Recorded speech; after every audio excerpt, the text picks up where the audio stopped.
Welcome back to my YouTube channel paper hacker. कैसे हैं आप सभी लोग? आई होप अच्छे होंगे। और आज के इस वीडियो में देखने वाले हैं हम लोग बीकॉम फर्स्ट सेमेस्टर के जितने स्टूडेंट हैं तो बिजनेस कम्युनिकेशन की बात करेंगे। और कम्युनिकेशन को बोला जाता है संप्रेषण।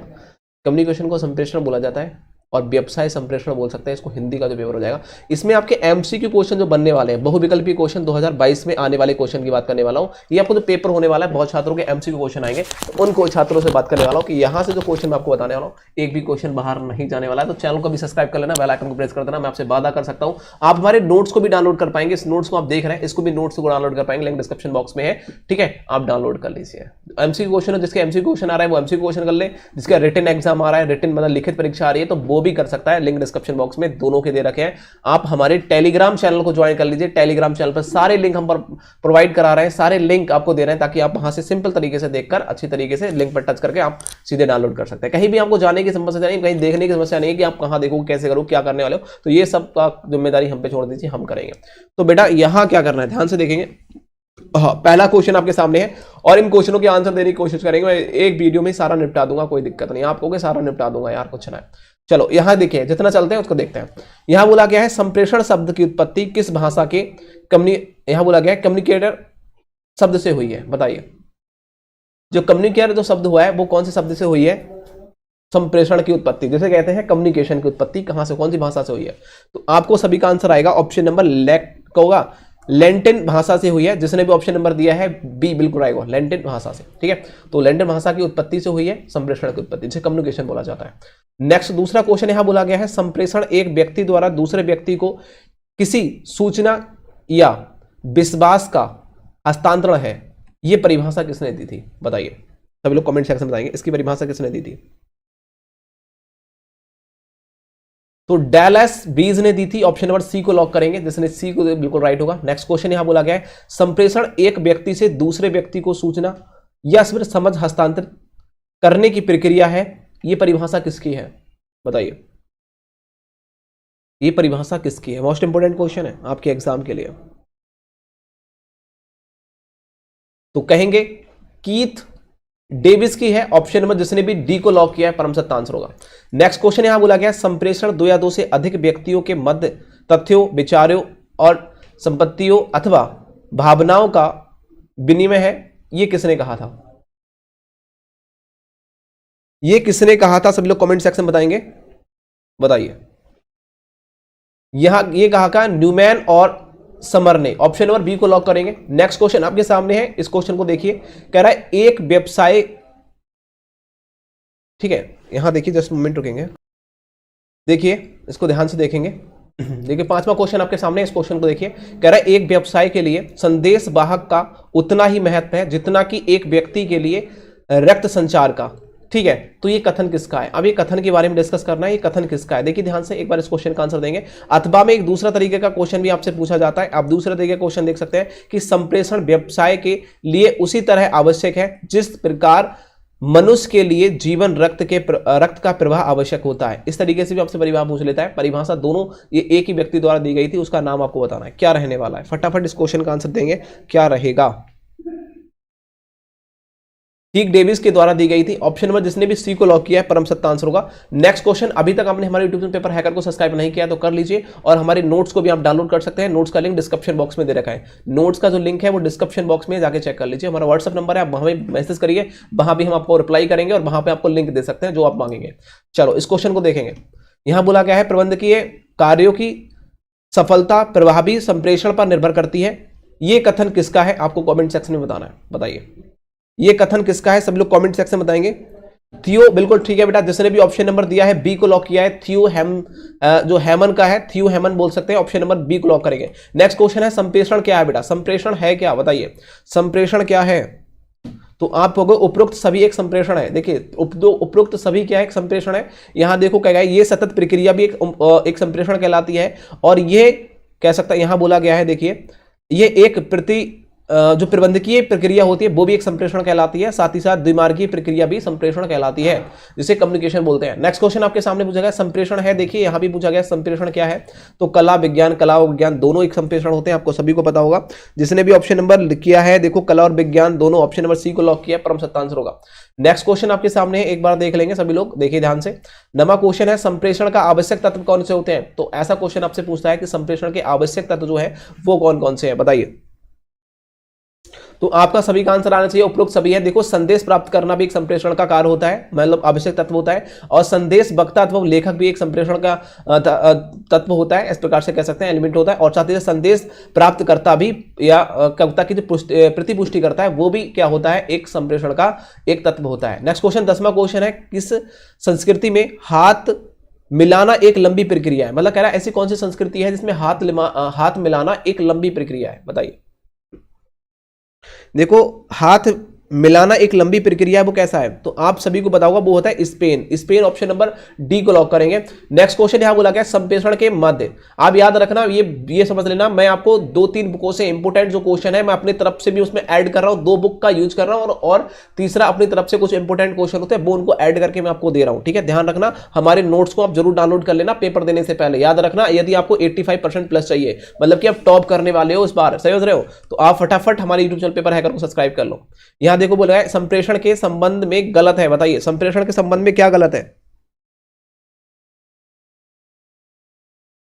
कि संप्रेषण ये गलत है कि ये एक मार्ग की प्रक्रिया है, एक गलत बात है, एक मार्ग की प्रक्रिया नहीं है, ये 2 मार्ग की प्रक्रिया होती है, यही गलत है, ठीक है। बाकी सबसे संबंध प्रक्रिया है, प्रबंध प्रक्रिया, ये सब होती है। तो यहां देखिए अब बात करने वाले हैं दूसरा पॉइंट जो देखा है, संप्रेषण प्रक्रिया के ऊपर जो भी क्वेश्चन पूछे जाते हैं उन क्वेश्चनों को देखते हैं हम लोग। तो संप्रेषण प्रक्रिया के अंदर कौन कौन से क्वेश्चन पूछे जाते हैं। पहला क्वेश्चन बोला गया है, देखो बोला गया संप्रेषण में न्यूनतम पक्षकार होते हैं, तो न्यूनतम पक्षकार कितने होते हैं आपको बताना है, बताइए।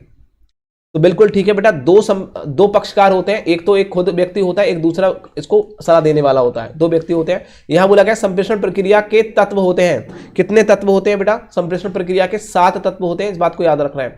नेक्स्ट क्वेश्चन आपके सामने है, निम्नलिखित में से कौन सा संप्रेषण प्रक्रिया का तत्व नहीं है, तो कौन सा संप्रेषण प्रक्रिया का तत्व नहीं है, बताइए। तो आप कहोगे जो मापन होता है ये संप्रेषण प्रक्रिया का तत्व नहीं होता है। नेक्स्ट क्वेश्चन आपके सामने है, देखिए ये चौथा क्वेश्चन है, आपका सामने आ चुका है, ध्यान से देखेंगे। चौथा क्वेश्चन बोल रहा है बेटा, संदेश प्राप्तकर्ता द्वारा संदेश के संबंध में दी गई जो अभिव्यक्ति को कहते हैं, दी गई अभिव्यक्ति को क्या बोलते हैं, हमसे पूछा गया। इस क्वेश्चन को एक बार देखेंगे और ध्यान से सभी लोग वीडियो को लाइक कर देंगे, चैनल को सब्सक्राइब कर लेंगे, बेल आइकन को प्रेस करेंगे ताकि जो भी नोटिफिकेशन मिले वो सबसे पहले आपको मिलना चाहिए, ठीक है। और पेपर हैकर के साथ में आप ये बीकॉम फर्स्ट सेमेस्टर वालों का है, फर्स्ट ईयर का आप देख रहे हैं, और आप इस क्वेश्चन को देखेंगे सभी लोग। हाँ, इस क्वेश्चन का आंसर क्या रहने वाला है, बिल्कुल ठीक है, जिसने भी प्रतिपुष्टि की है बिल्कुल राइट होगा, प्रतिपुष्टि व्यक्ति कहेंगे उसको। नेक्स्ट क्वेश्चन बोला है प्रतिपुष्टि की जाती है, प्रतिपुष्टि किससे की जाती है, बताइए। प्रतिपुष्टि किससे की जाती है, तो संदेश प्राप्तकर्ता वाले से की जाती है, तो संदेश प्राप्तकर्ता द्वारा प्रतिपुष्टि की जाती है, ऑप्शन नंबर सी को लॉक करेंगे। नेक्स्ट क्वेश्चन बोला गया है संप्रेषण की प्रतिपुष्टि हो सकती है, तो किसके द्वारा हो सकती है, जो संप्रेषण होता है, कम्युनिकेशन होता है, उसकी प्रतिपुष्टि होती है वो हो सकती है किसके द्वारा, बताइए। उपरोक्त सभी के द्वारा हो सकती है, शाब्दिक और कह सकते हैं शब्द बोलकर भी हो सकती है, अशाब्दिक भी हो सकती है, लिखित मौखिक और सांकेतिक भी हो सकती है, ठीक है, किसी तरीके से पुष्टि कर सकते हैं। यहां देखिए हमारा तीसरा पॉइंट्स में यहाँ क्वेश्चन जो बनते हैं वो बनते हैं संप्रेषण के आधारभूत स्वरूप और उनके आकार की, मतलब प्रकार के आधार पर। जैसे कि संप्रेषण आधारभूत स्वरूप है और उनके प्रकार क्या है उसके आधार पर क्वेश्चन बनते हैं। तो जैसे कि यहाँ देखो पहला क्वेश्चन में देखा है व्यावसायिक संप्रेषण को कितने भागों में वर्गीकृत किया जाएगा, तो देखो याद रखना जो व्यावसायिक संप्रेषण होता है उसे कितने भागों में हम वर्गीकृत कर सकते हैं, बांट सकते हैं, तो आप याद रखना 3 भागों में डिवाइड कर सकते हैं। नेक्स्ट क्वेश्चन बोला गया है संदेश वाहक कितने प्रकार का होता है और व्यावसायिक संप्रेषण के कितने रूप हैं, आपको बताना है। संदेश वाहक कितने प्रकार का होता है और व्यावसायिक संप्रेषण कितने रूप हैं, बताइए। तो बेटा 2 रूप होते हैं, ऑप्शन नंबर ए को लॉक करना है। नेक्स्ट क्वेश्चन आपके सामने है, यहां बोला गया है आंतरिक संप्रेषण का उद्देश्य होता है। आंतरिक संप्रेषण का उद्देश्य क्या होता है, तो आंतरिक संप्रेषण का जो उद्देश्य होता है वो होता है उपरोक्त सभी आंतरिक संप्रेषण का उद्देश्य होता है, ऑप्शन नंबर डी को लॉक करेंगे यहां। नेक्स्ट क्वेश्चन यहां बोला गया है, देखो बाह्य संप्रेषण का उद्देश्य क्या होता है, बाह्य संप्रेषण का बात करने वाले हैं। बाह्य संप्रेषण का उद्देश्य क्या होता है, एक बार इस बार क्वेश्चन का आंसर सभी लोग दे दीजिए, एक बार सभी लोग इस क्वेश्चन का आंसर दे दीजिए, क्या रहने वाला है, जस्ट मोमेंट रुकेंगे बस।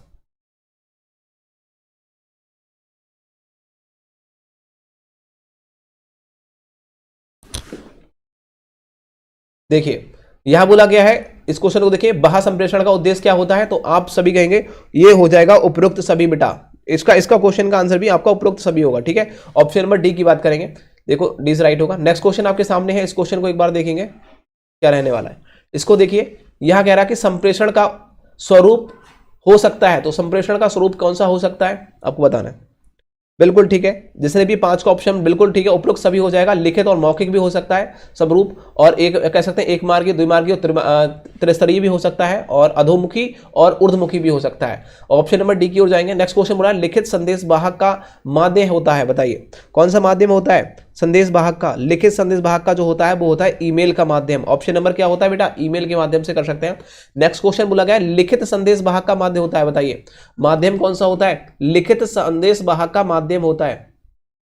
बिल्कुल ठीक है, लिखित वाले की बात करें तो यहां 7वें का क्वेश्चन हो जाएगा बेटा, ये भी लिखित वाला भी ईमेल होता है, ठीक है, लिखित और संदेश वाहक। और देखो लिखित ये दोनों एक बार रिपीट हुए हैं पेपर, आप देख लीजिए दोनों क्वेश्चन रिपीट हुए हैं। नेक्स्ट क्वेश्चन लिखित संप्रेषण का माध्यम होता है, लिखित संप्रेषण का माध्यम होता है, बताइए हाँ इनमें बताना लिखित संप्रेषण में। बिल्कुल ठीक है, इसमें आपको उपरोक्त सभी हो जाएगा, ज्ञापन भी होता है, पत्र भी होता है, प्रतिवेदन भी होता है। नेक्स्ट क्वेश्चन बोला गया है निम्नलिखित में से लिखित संप्रेषण का माध्यम या माध्यम नहीं है। देखो लिखित संप्रेषण का कौन सा माध्यम नहीं है, हमसे पूछा गया। ईमेल तो होता है, लिखित संप्रेषण का होता है, तो कौन सा नहीं होता है। देखो ईमेल तो होता है, चार्ट भी होता है, लेकिन घोषणा करना ये लिखित संप्रेषण नहीं होगी, ये तो बोलने की बात हो गई, ठीक है। यहाँ नेक्स्ट क्वेश्चन बोला गया है, देखो ध्यान से देखेंगे, यहाँ बोला गया है मौखिक संप्रेषण का माध्यम है। मौखिक का मतलब क्या है, बोलना कहलाता है।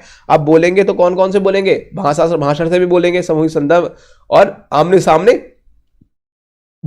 वार्तालाप करेंगे। तो ऑप्शन नंबर यहां डी को लॉक करेंगे। नेक्स्ट क्वेश्चन आपके सामने है मौखिक संदेश वाहक का माध्यम है, बताइए मौखिक संदेश वाहक का माध्यम कौन सा है। मौखिक का मतलब क्या होता है, मौखिक का मतलब होता है बेटा देखो बोलकर, जैसे समूह पुष्टि कर टेलीफोन पर या फिर कह सकते हैं सेमिनार पर, ये सब क्या होता है, मौखिक संदेश वाहक होता है। नेक्स्ट क्वेश्चन आपके सामने आ चुका है, इस क्वेश्चन को देखिए 12वां क्वेश्चन। यहां बोला गया है मौखिक संप्रेषण का गुण है, कौन सा गुण है, तो कहोगे उपरोक्त सभी होता है, प्रभावपूर्ण गुण भी होता है, शीघ्र संप्रेषण भी होता है, और अविलंब प्रतिपुष्टि भी होती है। ऑप्शन नंबर हम यहाँ डी को लॉक करेंगे। नेक्स्ट क्वेश्चन यहां बोला गया है, देखिए निम्न में से कौन सा मौखिक संप्रेषण का प्रारूप नहीं है, बताइए कौन सा मौखिक संप्रेषण का प्रारूप नहीं है, हमसे पूछा गया। 13वें क्वेश्चन का आंसर क्या रहने वाला है, तो बेटा ईमेल नहीं है ये मौखिक का, क्योंकि ये लिखित का है। नेक्स्ट क्वेश्चन आपके सामने पूछा गया है मौखिक संप्रेषण में शामिल नहीं किया जाता। मौखिक संप्रेषण में क्या शामिल नहीं किया जाता, तो मौखिक संप्रेषण में क्या होगा बेटा, 14वें क्वेश्चन का जो रहने वाला है वो ईमेल को शामिल नहीं किया जाता, ईमेल को शामिल नहीं किया जाता है मौखिक में। मौखिक संप्रेषण में शामिल नहीं किया जा सकता। देखो दोबारा से रिपीट हुआ है, तो आप कहोगे देखो जो 15वें क्वेश्चन का आंसर है ना, उपरोक्त सभी को, देखो इंटरनेट को भी शामिल नहीं किया जाता, ईमेल को और फैक्स को भी, तो ये उपरोक्त सभी हो जाएंगे, ठीक है। मौखिक वाले में होता है, मौखिक मतलब होता है लेकिन बोलने वाली बात कर रहे हैं। 16वां क्वेश्चन निम्नलिखित में से कौन सा मौखिक संप्रेषण का माध्यम नहीं है, मौखिक संप्रेषण का कौन सा माध्यम नहीं है, मुझे बताइए। तो आप कहोगे प्रश्नावली जो है वो मौखिक संप्रेषण का कोई भी माध्यम नहीं है। नेक्स्ट क्वेश्चन बोला गया है फ्रांसिस जे वर्जिन ने प्रभावी मौखिक संप्रेषण को कितने तत्व बताए, तो आप कहोगे उन्होंने 7 तत्व बताए थे बेटा, 7 तत्व बताए थे। ऑप्शन नंबर 7 सी तत्व बताए थे। नेक्स्ट क्वेश्चन देखो यहां आपसे पूछा गया है प्रभावशाली संप्रेषण सिद्धांत के बारे में कुछ क्वेश्चन बनते हैं। यहां से हम लोग देखते हैं क्या रहने वाला है, ध्यान से देखेंगे और वीडियो को एक बार सभी लोग लाइक कर देंगे और चैनल को सब्सक्राइब कर देंगे। हमारे नोट्स को डाउनलोड कर सकते हैं, ये हमारा पार्ट 1 रहेगा, पार्ट 2 भी हम डालेंगे जो और बुक के वाले क्वेश्चन होंगे, चिंता करने की जरूरत नहीं है, जो हम पढ़ाएं बस उतना पढ़ लो, वही पेपर में आ जाएगा। नेक्स्ट क्वेश्चन बोला गया प्रभावी संप्रेषण होता है, प्रभावी संप्रेषण क्या होता है, देखो प्रभावी संप्रेषण बताओ। आप कहोगे उपरोक्त सभी प्रभावी संप्रेषण होता है, एक होता है पूर्ण, तो कहता है स्पष्ट और संक्षिप्त, ये पूर्ण सभी हो जाएंगे उपरोक्त सभी। नेक्स्ट क्वेश्चन है निम्न में से कौन सा प्रभावी संप्रेषण का सिद्धांत है, बताइए। प्रभावी संप्रेषण का सिद्धांत उपरोक्त सभी हो जाएंगे, संक्षिप्तता भी होती है, स्पष्टता और शिष्टता भी होती है। नेक्स्ट क्वेश्चन बोला गया है निम्न में प्रभावशाली संप्रेषण का सिद्धांत है, निम्न में प्रभावशाली संप्रेषण का सिद्धांत है, बताइए। तो आप होगा उपरोक्त सभी होता है, उद्देश्य पार्क, ठीक है, और क्षंतिकता और साथ ही साथ द्विमार्गी प्रक्रिया भी उपरोक्त सभी हो जाएंगे। नेक्स्ट क्वेश्चन बोला गया है कौन सा प्रभावशाली संचार का सिद्धांत नहीं है, तो कौन सा प्रभावशाली संचार का सिद्धांत नहीं है, तो आप सभी का आएगा परम सद्विश्वास का सिद्धांत एक प्रभावशाली संचार का सिद्धांत नहीं है। नेक्स्ट क्वेश्चन बोला गया है देखो यहां बोला गया संचार में एस 4 एस होते हैं, मतलब जो संप्रेषण होता है, संप्रेषण में 4 एस का मतलब क्या होता है, संप्रेषण में जो 4 होते हैं उसका मतलब क्या होता है, ऑप्शन नंबर ए को लॉक करेंगे यहाँ लोग, ठीक है। हाँ, बाकी कोई जरूरत नहीं है, आप देख लीजिए एक बार, सेंसिटिव वगैरह होती है उसमें। नेक्स्ट क्वेश्चन देखिए, यहाँ कह रहा है संप्रेषण में 4S सम्मिलित नहीं है, तो आप कहोगे कौन सा नहीं, वो है संदर्भ। संदर्भ नहीं होता है, शक्ति होता है, सरलता होती है, संक्षिप्तता भी होती है, ठीक है। हाँ, नेक्स्ट क्वेश्चन बोला गया है, देखिए यहाँ बात करने वाले हैं संप्रेषण, तो संप्रेषण की बाधाएं, वो इतना क्वेश्चन नहीं पूछा जाता, इसको देखिए संप्रेषण में बाधाएं कौन कौन सी आती है, उससे रिलेटेड क्वेश्चन बनते हैं। तो यहाँ देख लीजिए संप्रेषण से रिलेटेड क्वेश्चन, यहाँ देखो बोला गया है संचार अवरोध किससे संबंधित हो सकता है, तो संचार अवरोध किससे संबंधित हो सकता है, तो आपको उपरोक्त सभी से हो सकता है, भाषा और संबंधी से, भौतिकी से, भावनाओं से संबंधित, इनसे हो सकता है। नेक्स्ट क्वेश्चन बोला गया है संप्रेषण में शाब्दिक बाधाएं संबंधित होती हैं, तो संप्रेषण में जो शाब्दिक बाधाएं संप्रेषण होती हैं वो कौन सी होती हैं, तो आप सभी कहेंगे शब्दों के साथ जुड़े अर्थ के आधार पर, शब्दों के साथ जुड़े अर्थ के आधार पर। नेक्स्ट क्वेश्चन बोला है त्रुटिपूर्ण अनुवाद संबंधित होता है, त्रुटिपूर्ण जो अनुवाद संबंधित होता है वो किससे होता है, तो आप कहोगे शब्दार्थ अवरोध से होता है, ठीक है, शब्दार्थ अवरोध से होता है, ऑप्शन नंबर डी को लॉक करेंगे। नेक्स्ट क्वेश्चन बोला गया है संप्रेषण के प्रति अनिच्छा एक प्रकार है, अनिच्छा एक प्रकार कैसा है आपको बताना है, अनिच्छा, हाँ, तो अनिच्छा कैसा प्रकार है, आप कहोगे व्यक्तिगत बाधाओं का एक प्रकार है, जिसको हम बी को लॉक करेंगे। नेक्स्ट क्वेश्चन आपसे पूछा गया है प्रतिष्ठात्मक संबंध किससे है, बताइए, संबंध संबंधित होता है, तो आप कहोगे वो होता है संगठनात्मक अवरोध से, ऑप्शन नंबर डी को लॉक करेंगे। नेक्स्ट क्वेश्चन यहां बोला गया है, देखो यहां से कुछ बनते हैं कि संप्रेषण के अशाब्दिक पहलू कौन कौन से हैं, उस पहलू से रिलेटेड क्वेश्चन बनते हैं एग्जाम में, तो उन पहलुओं को हम थोड़ा पढ़ लेते हैं।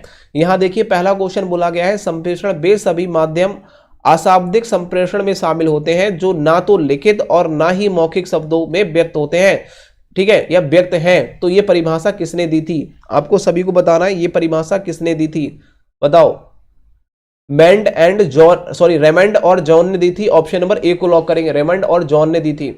नेक्स्ट क्वेश्चन है निम्न में से कौन सा भाषातर संचार है, बताइए, जो भाषातर संचार होता है वो कौन सा संचार होता है, तो आप सभी कहेंगे वो शारीरिक भाषा का संचार कहलाता है, ऑप्शन नंबर डी को लॉक करेंगे।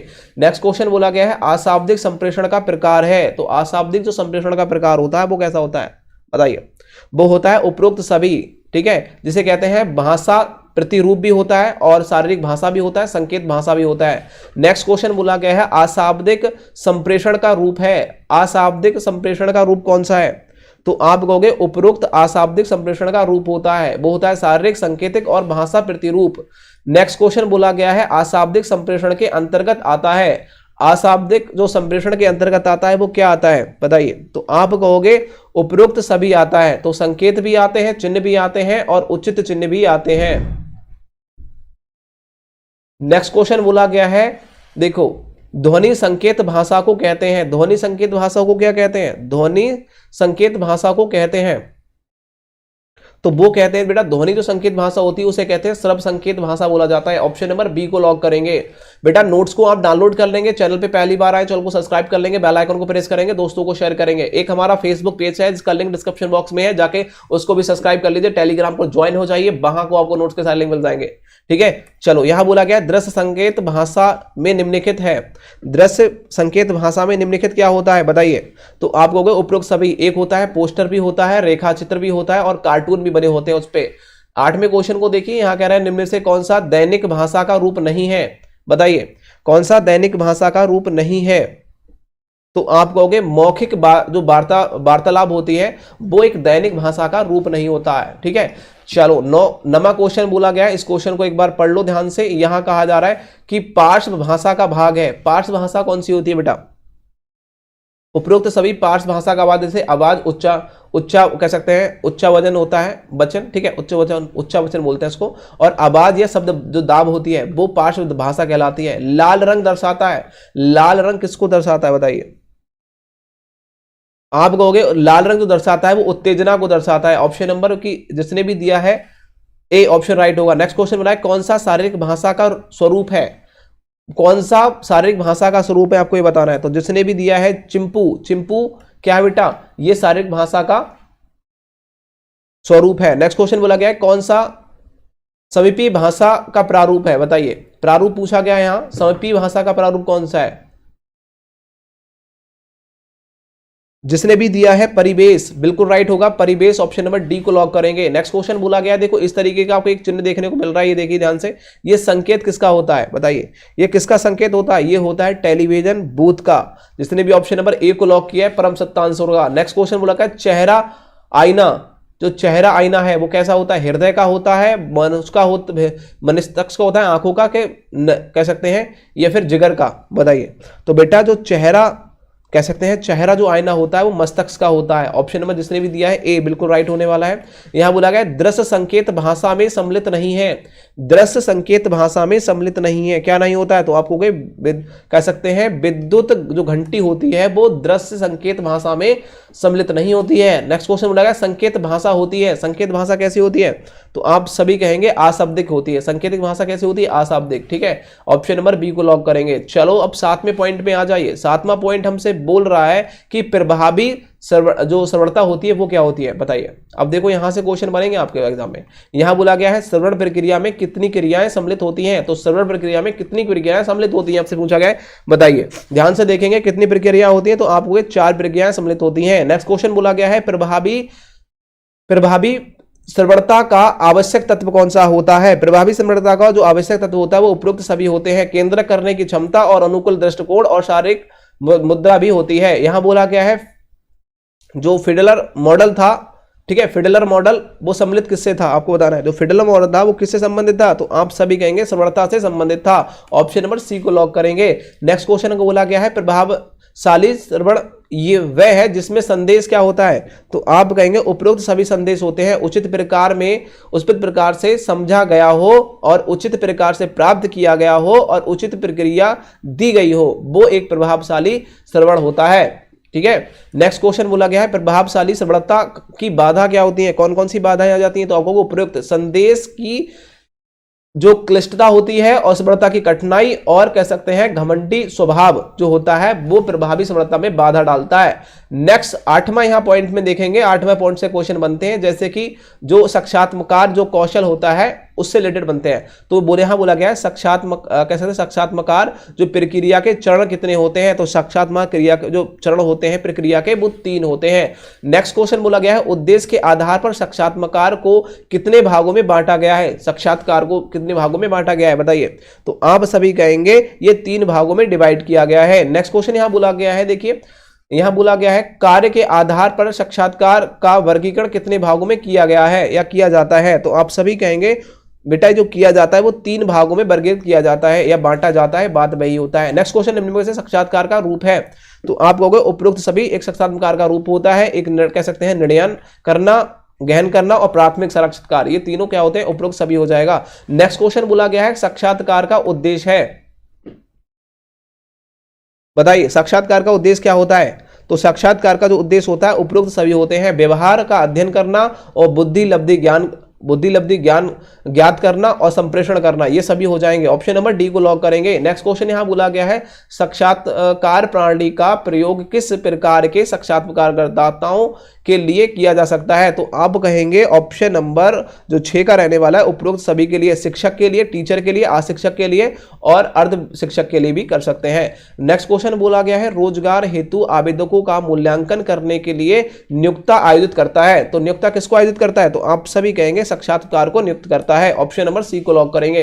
नेक्स्ट क्वेश्चन बोला गया आत्मसार एक प्रदेश पत्र है, सॉरी आवेदन पत्र है, यहां बोला गया जो आत्मसार है जिसे रिज्यूम बोलते हैं आत्मसार को, एक कैसा है, एक आवेदन पत्र है, ये किसका होता है, तो आप कहोगे जब जॉब लगती है जॉब पैकेज का होता है, ठीक है। रिज्यूम जो बनवाते हैं हम लोग उसमें हमारे डॉक्यूमेंट्स के बारे में, हमारा कब क्या किया, बीएससी कब की, बीकॉम कब किया, हाई स्कूल कब किया, अव्वल दूसरा कब किया, वो सबको लिखा होता है, समझ रहे हो, तुम्हारा जन्म तिथि, माता पिता का नाम, तुम क्या कहते हो, कहां रहते हो, क्यों करते हो, किस बना, वो सब कुछ। नेक्स्ट क्वेश्चन यहां बोला गया फैक्स का आविष्कार हुआ, अब देखिए फैक्स का आविष्कार हुआ था आपको बता, तो बेटा इटली में हुआ था फैक्स का अधिकार, हमने फैक्स का आविष्कार जो हुआ था इटली में हुआ था।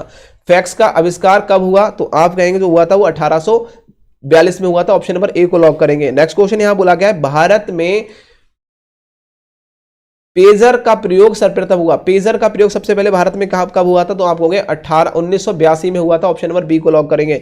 नेक्स्ट क्वेश्चन बोला गया है निम्न में से कौन सा आधुनिक संप्रेषण का साधन है, तो आधुनिक संप्रेषण का जो साधन है वो इंटरनेट है बेटा, इंटरनेट। ऑप्शन नंबर डी को लॉक करेंगे। नेक्स्ट क्वेश्चन यहां बोला गया है इंटरनेट का आविष्कार हुआ था, तो आप कहेंगे 1986 में आविष्कार हुआ था इंटरनेट का, ठीक है, इंटरनेट का याद रखेंगे। नेक्स्ट क्वेश्चन आपके सामने है, यह निम्नलिखित में से कौन सा इंटरनेट का प्रमुख भाग है, तो आप कहोगे कौन सा, तो आप सभी कहेंगे कि इसका है, क्या हो जाएगा, मॉडम। जो मॉडम होते हैं ना, मॉडम कहते हैं, मॉडेम, वो होता है एक इंटरनेट का प्रमुख भाग।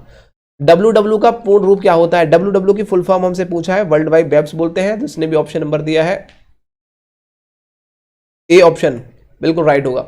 नेक्स्ट क्वेश्चन है LAN का आश होता है, LAN का मतलब फुल फॉर्म क्या होती है बताओ, लोकल एरिया नेटवर्क बोलते हैं इसको, local area network. Option number A को लॉक करेंगे। LAN की फुल फॉर्म होती है लोकल एरिया नेटवर्क। WAN की फुल फॉर्म क्या होती है बेटा, WAN की बताओ, WAN की फुल फॉर्म क्या होती है,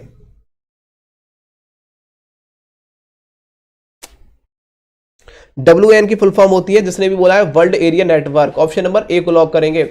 नेक्स्ट क्वेश्चन बोला क्या है, देखो कह रहा है दूरस्थ स्थानों को कम से कम समय में लिखित संदेश भेजने की प्रणाली है, तो वो होती है ईमेल। ऑप्शन नंबर सी को लॉक करेंगे। यहां कह रहा है एसओएमएस का अर्थ क्या होता है, मतलब एसओएमएस की फुल फॉर्म क्या होती है, शॉर्ट मैसेज सर्विस होती है बेटा, शॉर्ट मैसेज सर्विस एसओएमएस बोलते हैं, मतलब शॉर्ट में जो लिखा जाता है वो बोला जाता है शॉर्ट मैसेज सर्विस, ठीक है, एसओएमएस बोलते हैं। चलो यहां देखो 10वां क्वेश्चन, यहां 10वें पॉइंट पे बोला गया है मौखिक प्रस्तुतिकरण क्या होता है, प्रस्तुतिकरण की बात करने वाले हैं। तो देखो मौखिक प्रस्तुतिकरण का प्रारूप होते हैं, तो प्रारूप जो होते हैं वो होते हैं बेटा, दो प्रारूप होते हैं मौखिक प्रस्तुतिकरण के। नेक्स्ट क्वेश्चन बोला गया मौखिक प्रस्तुतिकरण होता है तो कैसा होता है, तो आप कहोगे वो मौखिक होता है, ठीक है, मौखिक का मतलब होता है बोल के जो करते हैं।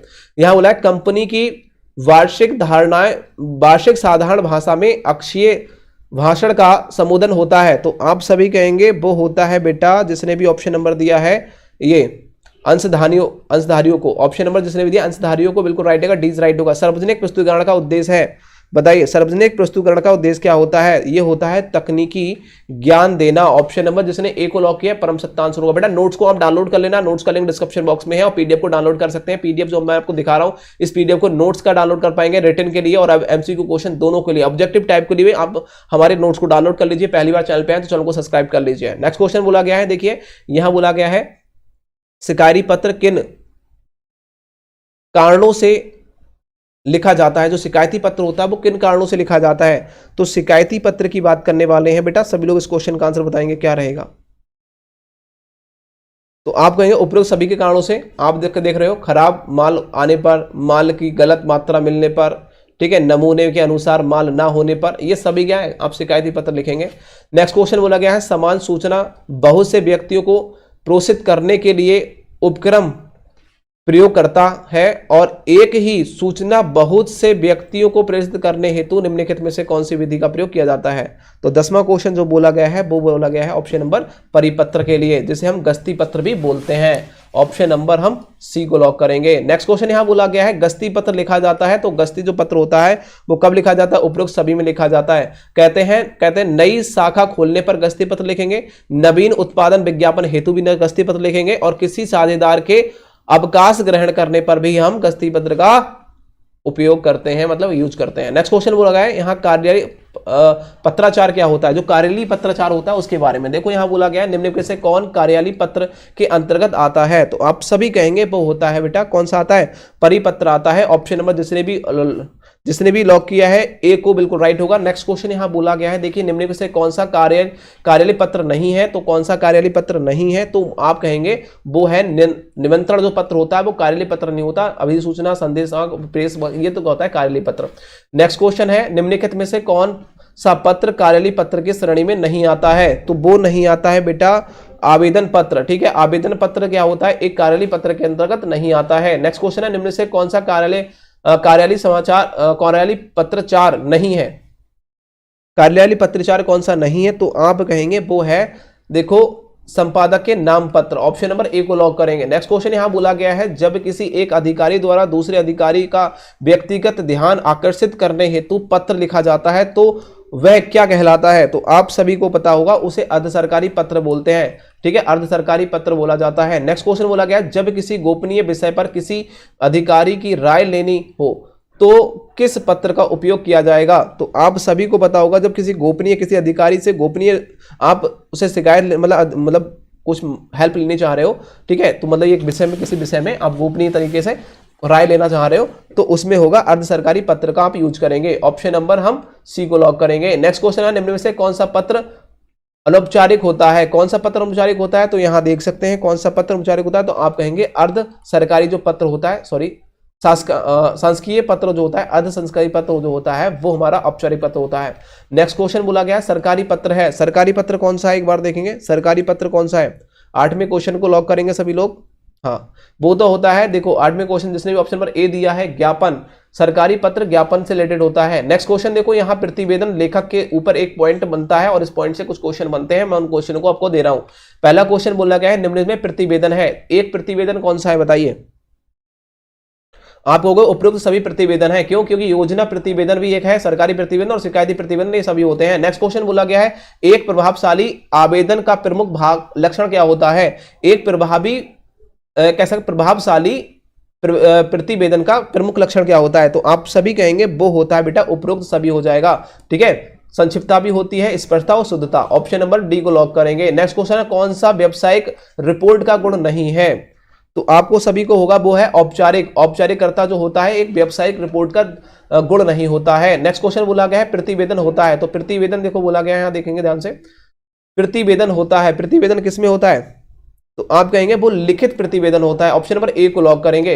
नेक्स्ट क्वेश्चन यहां बोला गया है, प्रतिवेदन में कुल कितने चरण होते हैं? प्रतिवेदन में 7 चरण होते हैं, प्रतिवेदन में 7 चरण होते हैं। नेक्स्ट क्वेश्चन बोला गया है, दीर्घ प्रतिवेदन होता है, दीर्घ प्रतिवेदन कैसा होता है? तो आप कहोगे औपचारिक, जो औपचारिक आप देख रहे हैं ऑप्शन नंबर ए, ये एक दीर्घ प्रतिवेदन होता है। तो ये क्वेश्चन थे 2022 में आने वाले क्वेश्चन, हमने पार्ट 1 को यहां खत्म कर दिया है। पार्ट 2 को भी आप देखना चाहते हैं तो अभी चैनल को सब्सक्राइब कर लीजिए, बेल आइकन को प्रेस कर दीजिए। मैं बहुत जल्दी, यदि आप कमेंट करेंगे कि सर पार्ट 2 को भी लेके आइए, तो मैं पार्ट 2 को भी बहुत जल्दी अपलोड कर दूंगा आपके ऊपर, आपके डिमांड के ऊपर। और यदि आप पार्ट 2 नहीं चाहते हैं तो हमसे मिलकर कहना, हम हमारे नोट्स को भी डाउनलोड कर सकते हैं। जो नोट्स को डाउनलोड कर सकते हैं वो पार्ट 2 और पार्ट 1 देखने की जरूरत नहीं है। उन छात्रों को सिंपल तरीके से हमारे नोट्स को डाउनलोड कर लो, वहां मेरे द्वारा लगाए गए कुछ क्वेश्चन और जो एग्जाम में आ रहे हैं वही क्वेश्चन वहां दे रखे होंगे नोट्स में। तो चैनल को सब्सक्राइब कर बेल आइकन प्रेस करना, ज्यादा से ज्यादा दोस्तों को शेयर करना। Thank you for watching, bye bye.